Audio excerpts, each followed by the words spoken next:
very unique name. A 4-month-old female local puppy with a BCS, or body condition score, of 3 out of 5. So White Puppy was presented to UVH 4 days ago. So White Puppy has been hospitalized for a total of 5 days. White Puppy was brought in with the primary complaint of diarrhea. And the history is that White Puppy was adopted 3 days before presentation, or rather rescued. And White Puppy seemed okay, but then a day before presentation, White Puppy started to develop diarrhea and was not eating very well. The owner also mentioned that there were 3 other dogs in the household that developed bloody diarrhea and died. So that is the history we have.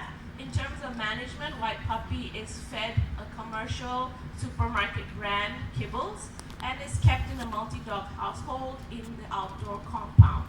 The vaccination and deworming has not been done, obviously because he had just been rescued 3 days before presentation. So upon physical examination, White Puppy was quiet but alert.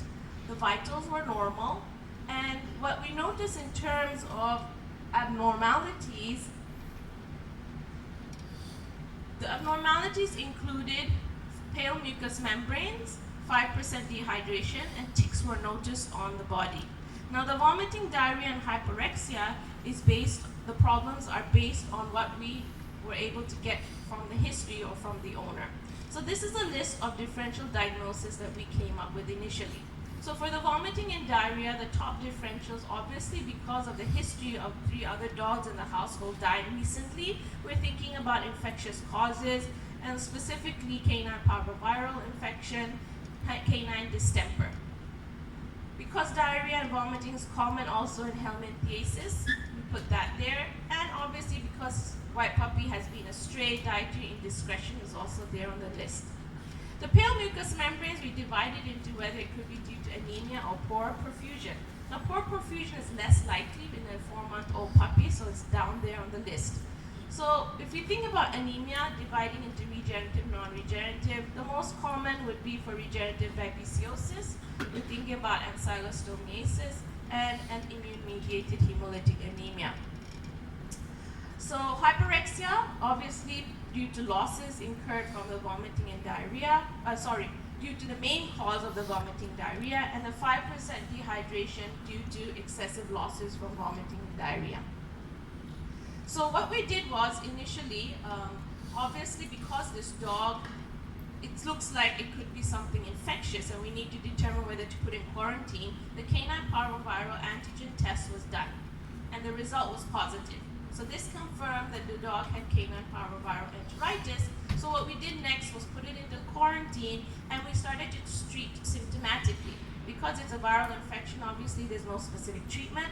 So we treated the diarrhea with calinpectin, which just gives form to the feces, metronidazole, because a lot of these dogs, they develop septicemia. So we put it on metronidazole at 20 mg per kg cross BID. We deworm. Obviously, this is a puppy that's been just rescued, so the chances of helminthiasis as well as CPV is very high. And ID diet to make it easier for digestion. The vomiting was treated with an antiemetic, metoclopramide, and ranitidine, which is H2 block, which aids in preventing excessive gastric acid production. So hyperexia, we put it on vitamin B complex, it's an appetite stimulant, 5% dehydration, we put it on fluids, and obviously we treated the tick infestation by applying Vaticol spray. Okay, so this is day 1. This was the feces, White Puppy's feces. As you can see, it's very watery, score 1 feces.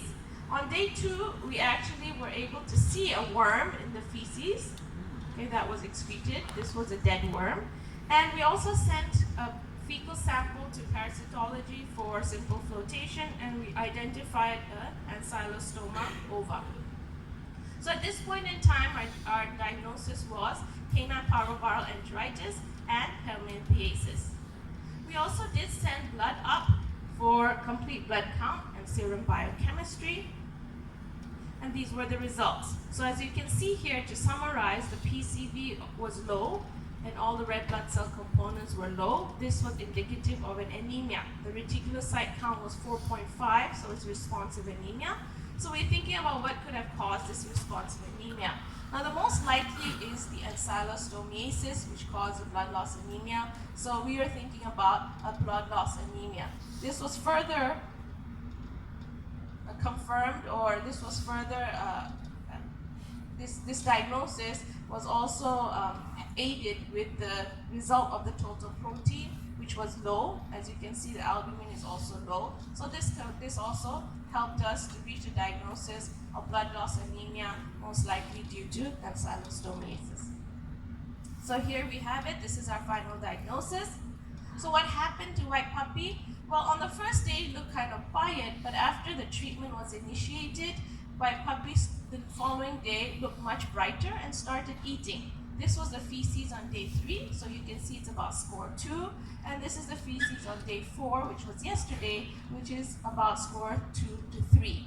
So there was marked improvement, appetite improved, and basically the treatment was continued for 4 days for cholinesterase.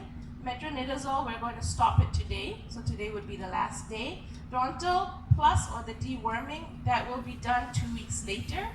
And the ID diet is continued. And as you can see, since the vomiting resolved, we did not continue the treatment for vomiting after 2 days. And we continue with the vitamin B complex, but that also just for 2 days because the appetite returned, and the fluids were stopped also because the appetite returned on day 2. So overall, the prognosis is very good.